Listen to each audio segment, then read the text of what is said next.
Nuestro compé de provincia de hoy nos ha traído hasta Villamuriel de Cerrato y más concretamente hasta su Casa de Cultura Jesús Meneses para mostrarles un secreto que esconde. Aparte de toda la actividad que se mueve y que se puede disfrutar a lo largo de todo el año, hay una gran exposición permanente todo el año y que seguro que les va a sorprender.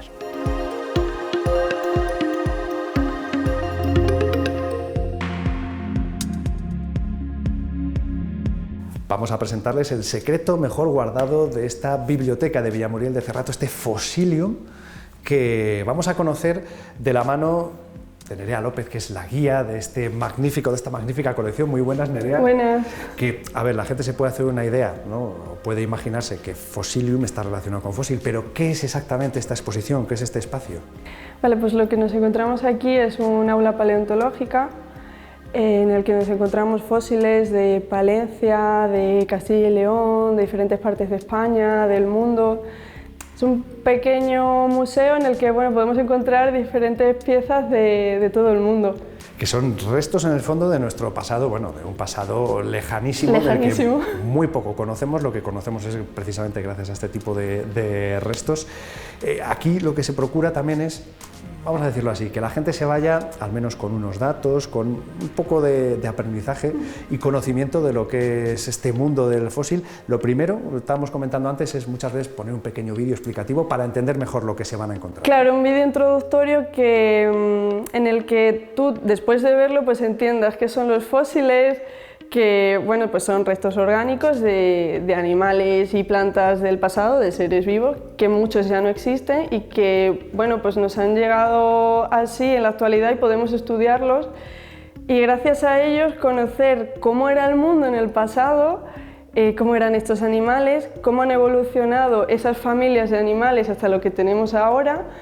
Y también nos aporta muchas pistas sobre qué puede llegar a pasar en el futuro, en el planeta. Eso es, no sabemos si la historia es cíclica, si el tiempo es cíclico, pero sí sabemos, a lo mejor, conociendo lo que ocurrió. A ver, a mí me viene a la cabeza siempre los más mediáticos son los de dinosaurios. Los dinosaurios, claro, son los que tienen mejor marketing. Claro, hombre, desde luego. A ver, aparte de que el cine nos lo ha puesto muy fácil en ese sentido, pero es que los restos de los dinosaurios siempre llaman mucho la atención. Se nos olvida o perdemos de vista que hay seres que convivieron con los dinosaurios y que también encontramos fósiles que nos ayudan a entender y sobre todo a ver lo que ocurría entonces. Claro, es que en el planeta siempre han vivido muchísimos seres vivos y al final, los más llamativos pues son los dinosaurios, pero junto con ellos y antes que ellos vivían otros animales que tienen la misma importancia o quizá más. Mira, esta primera vitrina junto con las dos siguientes forman el Paleozoico, que es esta un poco primera etapa en la que ya podemos decir que hay animales en la Tierra, ¿vale? Esta dura casi 300 millones de años y pues nos encontramos sobre todo aquí fósiles de un animal que se llamaba Trilobites. Yo es el que más conozco, dejando a un lado los dinosaurios, el otro fósil más habitual o que he oído más veces es el Trilobites. Claro, porque al final hay muchísima cantidad de fósiles de Trilobites, es el fósil guía del Paleozoico, esto quiere decir que se expandió por todo el mundo en esta época y al final se extinguió al final de esta época. ¿Qué era un Trilobites? Porque estamos viendo artrópodos. Bien, vale, un artrópodo, pero para que la gente se haga un poco idea, no sé con qué podríamos compararlo. Hay un animal que existe hoy en día, que hay muchas similitudes con él, salvando mucho las distancias, que es el cangrejo de herradura.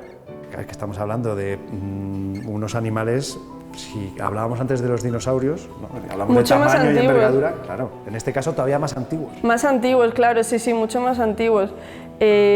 Claro, ten en cuenta que hay animales aquí que tienen 500 millones de años y los dinosaurios no tienen tantísima edad.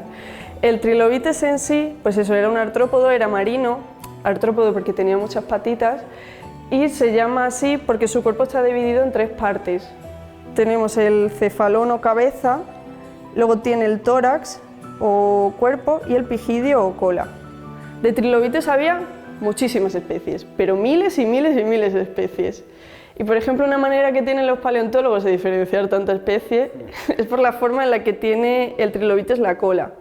Si te fijas, algunos la tienen un poco más puntiaguda y por ejemplo ese de ahí un poco más redondeada. efectivamente. Y bueno, no me quiero imaginar los nombres y las denominaciones que habrá, porque habiendo tantas para elegir. Muchísimas, muchísimas. ¿Hasta qué punto puede ser fácil o puede haber sido habitual encontrarse este tipo de restos de fósiles? A ver, de trilobites es bastante usual, en el sentido de que, bueno, como tantos, quizá claro, había muchos y estaban por muchísimas partes del mundo. Entonces, es más fácil a lo mejor encontrarte un fósil de trilobite que, por ejemplo, del lirio de mar, que tenemos ahí también. Por lo menos a mí una cosa que me llama la atención es la forma de acabar perviviendo hasta nuestros días estos restos. ¿Cómo se llegan a formar? ¿Cómo llegan a conservarse de esta manera? Vale, pues eso entra un poco en cómo se forma un fósil. El proceso así más usual es que, por ejemplo, imaginaros, este trilobite se muere y al morirse rápidamente queda enterrado y junto con el sedimento y el barro que lo entierra hace presión y esto hace que no pueda descomponerse. Al no poder descomponerse, bueno, a ver, se descompone las partes blandas, claro, pero lo que es el caparazón, las conchas o bueno, todo lo que es hueso, eso se mineraliza y junto con el sedimento con el que está enterrado se va transformando, bueno, eso es un proceso de muchísimos millones de años, pues en una roca. Al final lo que tenemos aquí son rocas que antes han sido seres vivos.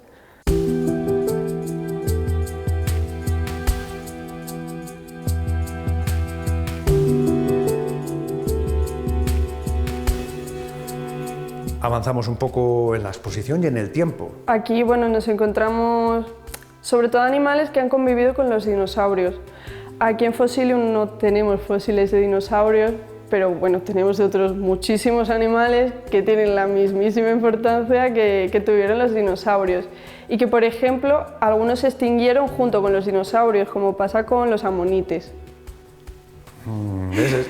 Que estaba pensando, digo, les falta una película como Ammonites Park para ser tan mediáticos, que por cierto, lo de Jurassic Park, el título debe estar mal puesto, porque no son del Jurásico realmente muchos de los dinosaurios que salían en la película. Claro, bueno, la mayoría creo que son del Cretácico. Más bien del Cretácico, pero bueno, se lo vamos a perdonar a Spielberg, o en este caso a Michael Crichton, ¿no? al escritor, pero claro, en esta época es lo que decimos ya, empieza a asemejarse más tanto el planeta Tierra como los propios habitantes a lo que vemos en la actualidad.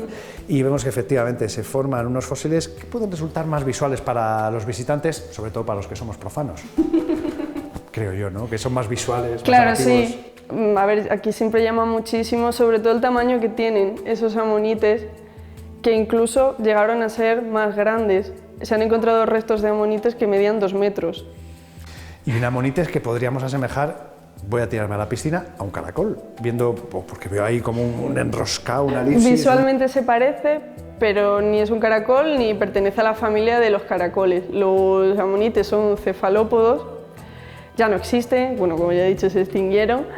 Pero, por ejemplo, un cefalópodo que sigue existiendo y que ligeramente se parece mucho al amonites es el Nautilus. Por hacernos idea, ¿no? De la Claro, similitud. sí, también por tener un poco en la cabeza algo familiar. Efectivamente, que por lo menos nos suene o se nos parezca algo. Vamos viendo cómo va evolucionando. Ya decíamos, empiezan a haber también belemnites, los propios dinosaurios y reptiles, que al final ese es el enlace con nuestros tiempos actuales, ¿no? Exacto, del dinosaurio sí. al caimán hay una amplia evolución y lo que no sabemos exactamente tampoco es lo que pasó con los dinosaurios, ¿no? O sea, hay claro, teorías se especula. pero eso no sé hasta qué punto pudo contribuir a conservar, a que se pudieran conservar mejor este tipo de restos, de fósiles. Pues, a ver, claro, se especula que cayó un meteorito y al final eso generó una reacción en cadena. Al final, bueno, yo me supongo que esta reacción en cadena sí que propiciaría que al quedar enterrados mucho más rápido haya mucha más cantidad también de fósiles de dinosaurios. Que es lo que decíamos, lo que a lo mejor la gente más tiene o más asocia con estos periodos. pero luego es verdad que los expertos, lo comentábamos, la gente que conoce más este mundillo y que está más informada, valoran restos de los que se encuentran en esta colección porque nos dicen que en muchos casos son únicos, que realmente es una colección que estaría o podría estar en cualquier museo. Exactamente, sí. Aquí la verdad es que tenemos una joya de colección, pero porque hay piezas que no te encuentras en otros museos. Tenemos 2 fósiles de 2 dientes de mosasaurio. Contrariamente a lo que suele pensar la gente, el mosasaurio no era un dinosaurio, era un reptil muy grande, pero era un reptil. Claro, es que se está hablando últimamente de los dinosaurios, se está relacionando con las aves. Claro, sí, porque bueno, hay muchos estudios que evidencian que algunos dinosaurios sí que tenían plumas. No significa que volasen, pero sí que pudiesen tener... Claro, hombre, eran bastante grandes. Lo veía complicado, no me quiero imaginar el tamaño de las alas y bueno, lo que tendrían que hacer. Sí que efectivamente se claro, está... pero hay una ligera conexión porque bueno, las aves vienen de los dinosaurios. Si al final todos venimos de lo mismo. Claro. El origen es el mismo, luego nos vamos, aquí cada uno clasificando por especies, nos vamos diferenciando, pero el origen es el mismo. Claro. Y claro, el momento que la gente ve diente de mosasaurio... Dice... Claro, le llama mucho la atención, pero sobre todo por el tamaño que tienen. Es que son bastante grandes, bueno, al final es que estos animales eran muy grandes y tenían que comer animales que también fuesen muy grandes para poder alimentarse.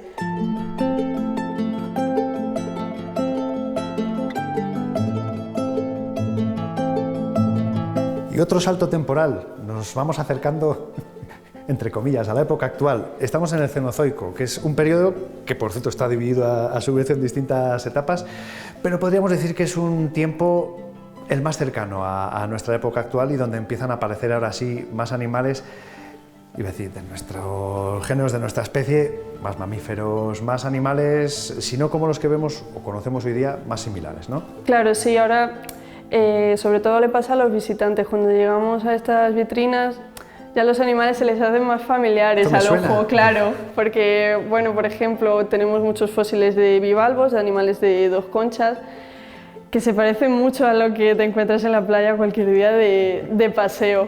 Y al final, bueno, también es que estos fósiles no tienen ese tono marrón como tenían los del Mesozoico, el Paleozoico, porque no han estado tantísimo tiempo en contacto con la Tierra. Los que más tienen 65 millones de años, que ya son años, pero bueno, en comparación no es realmente tanto tiempo. Y se ve la evolución en las especies en distintos ámbitos. El tamaño probablemente pueda ser el más evidente, pero hay más, ¿no? Claro, sí, también en la forma, claro, a lo mejor, por ejemplo, los erizos de mar que conocemos hoy en día, pues no son un poco los típicos, que son estos que son redondos, que tienen muchas púas, pero es que fíjate la cantidad de erizos de mar que han existido en la Tierra con diferentes formas, diferentes tamaños, diferentes colores.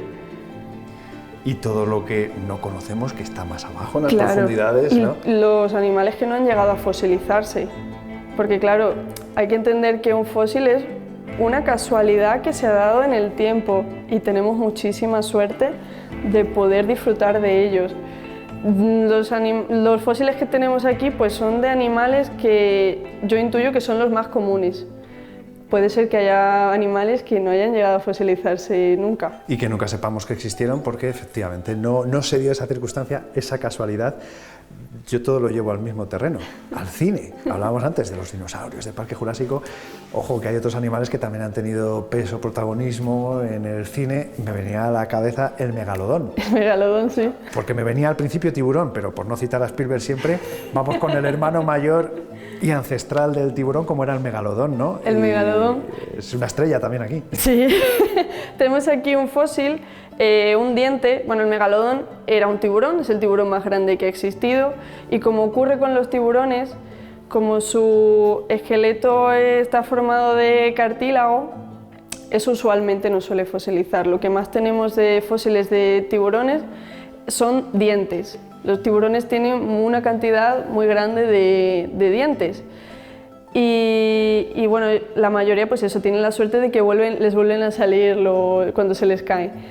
Este en concreto, este diente, es el más pequeño de la mandíbula del megalodón. Imagínate. ¿Qué tamaño podía llegar a tener? Pues el más grande del que se han encontrado restos medía 16 metros y pesaba como unas 20 toneladas. Por ejemplo, el mosasaurio de media, más o menos, pesaba 1 tonelada, 2 toneladas, o sea que hay una gran diferencia. No sé si le hace justicia entonces en el mundo del cine al megalodón, pero era bastante grande. Mejor que no se cumpla lo que se ve en las películas y no aparezca. Oye, hablábamos antes, Nerea, que uno de los principales objetivos de esta muestra es obviamente exponer una magnífica colección, por descontado, de la que hablaremos más adelante, pero también ser didáctico, trasladar conocimiento. Por eso vemos que está tan trabajado y tan elaborado todo lo que tiene que ver con la cartelería. Vemos mismamente, por ejemplo, también que se habla, veíamos, ¿no? Íbamos citando las distintas etapas, las distintas épocas, los distintos animales, se ve perfectamente, se ve también cómo se forman los fósiles, los tipos de fósiles. Esto es prácticamente una aula didáctica, además de una exposición. Sí, la verdad es que la museología de Fosilium a mí me parece espectacular, porque está muy bien explicada, incluso para gente que no controla mucho del tema. Que le va a resultar atractivo incluso a los más profanos como en mi caso. Claro, porque bueno, es algo muy familiar y además tiene muchísimos dibujos, se apoya mucho en eso, en esquemas, es muy visual y yo creo que este es un tema que necesita ser visual para poder comprenderlo y que te llame la atención y que tú salgas de aquí pensando, jo, pues esto me interesa y antes no lo conocía, pero realmente me interesa. En la actualidad esto está legislado, tú ya no puedes ir a buscar fósiles. A la caza y captura. Claro, exacto, eso no, sí que necesitas un permiso, pero bueno, estos espacios están muy bien para ayudar a conservar estas piezas y también para acercárselas al público común, que a lo mejor pues o nunca le había interesado o nunca había visto ninguno y bueno, es algo que también yo creo que hay que conocer.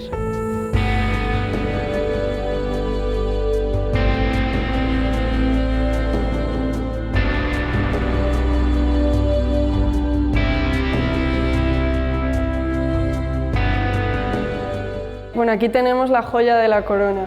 Nos encontramos con fósiles todos encontrados en la provincia de Palencia. Maravilloso. Pues sí, es que es espectacular y además es que es muy bonito porque todo lo que hemos visto ya en todo el museo lo podemos encontrar resumido aquí en Palencia y todos estos fósiles que habíamos visto ya por todo el museo son de diferentes partes del mundo. Pero Palencia, mucha gente no lo sabe, pero paleontológicamente es muy importante porque nos encontramos fósiles de estas 3 etapas que hemos ido viendo, del Paleozoico en la montaña palentina, del Mesozoico un poco ya más cerca de Burgos y el resto de la provincia es Cenozoico. Es como que estuviéramos divididos igual que en comarcas, pues también en periodos históricos. Claro. Pero está genial, claro, nos encontramos primero con trilobites, que estos son de la zona de Polentinos, que es un pueblo muy pequeñito que hay en la montaña palentina, pero son trilobites muy interesantes. Y luego ya nada, según avanzamos, pues nos encontramos con helechos, con troncos, con más amonites. Es que es todo lo que hemos visto y... Es como que en Palencia estuviera todo resumido, ¿no? Sí, sí. Y además, bueno, es que en concreto de una etapa del Paleozoico, del Devónico, hay tantísima cantidad en Palencia que ha recibido el nombre de dominio palentino. O sea que tenemos esa singularidad que no todo el mundo conoce y de la que yo creo que deberíamos estar muy orgullosos. Que efectivamente, también es verdad que no todo el mundo conoce este Fosilium. Esperemos que así contribuyamos a que deje de ser de esta manera, ¿no? Que cada vez más gente conozca su existencia. Creo que también estaría bien que conocieran su origen.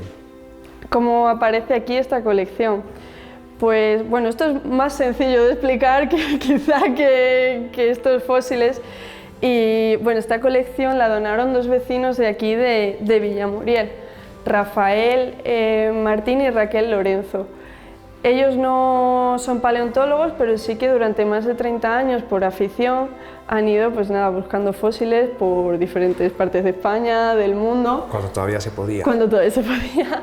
Algunos los han conseguido por intercambios en ferias y congresos, pero al final este es el resumen de 30 años de afición que decidieron donar aquí a su pueblo, al Ayuntamiento de Villamuriel, durante 30 años, y el Ayuntamiento de Villamuriel dispuso este espacio muy bien, porque ya os he dicho que la museología es increíble, y yo creo que al final pues es una mezcla que favorece mucho tanto a esta Casa de Cultura como al pueblo en sí.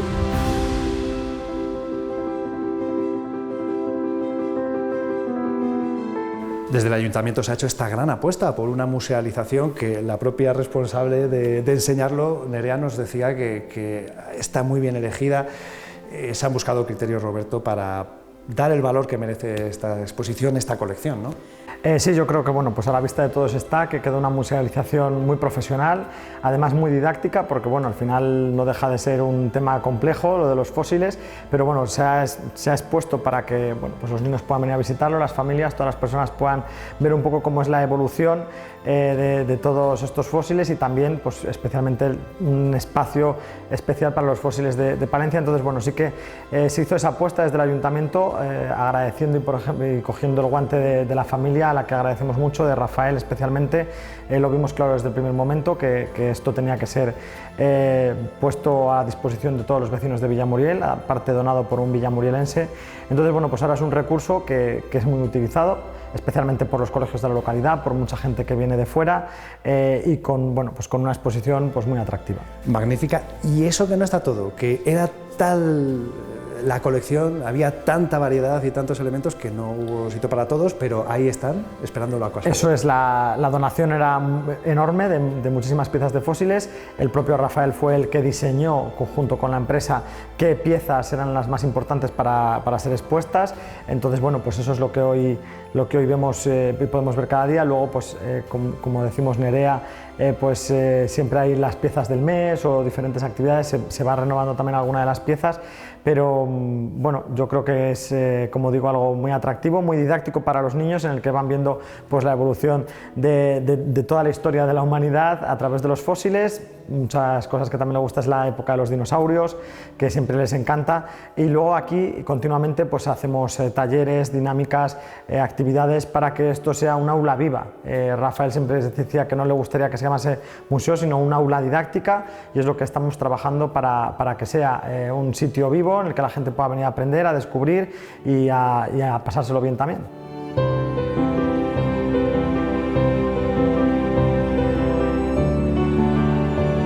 Es que ahora que la gente lo conozca, lo conoce ya, vamos, que venga a visitarlo Sí. de primera mano, porque nada que ver el verlo por la tele, unas pinceladas, que bastante que nos ha contado Nerea, pero claro, in situ es una aventura excepcional, ¿no? El hacer el recorrido y descubrir sobre todo todos estos secretos, que la gente puede venir cuando quiera. Cuando tengamos abierto. Por eso vamos a Pero sí, o sea, nosotros aquí estamos encantadísimos de que venga gente, de que vengan a visitarnos, de que bueno, pues saquen una hora, media hora de su tiempo para venir a vernos, y sobre todo que salgan de aquí conociendo este espacio y bueno, se sientan orgullosos de que en su provincia, en su ciudad, en su pueblo tengan algo así. Pues ojalá que tome nota mucha gente. Nerea, muchísimas gracias por ayudarnos a conocer mejor este Fossilium, por este recorrido que esperemos que la gente también haya disfrutado. A vosotros, de verdad.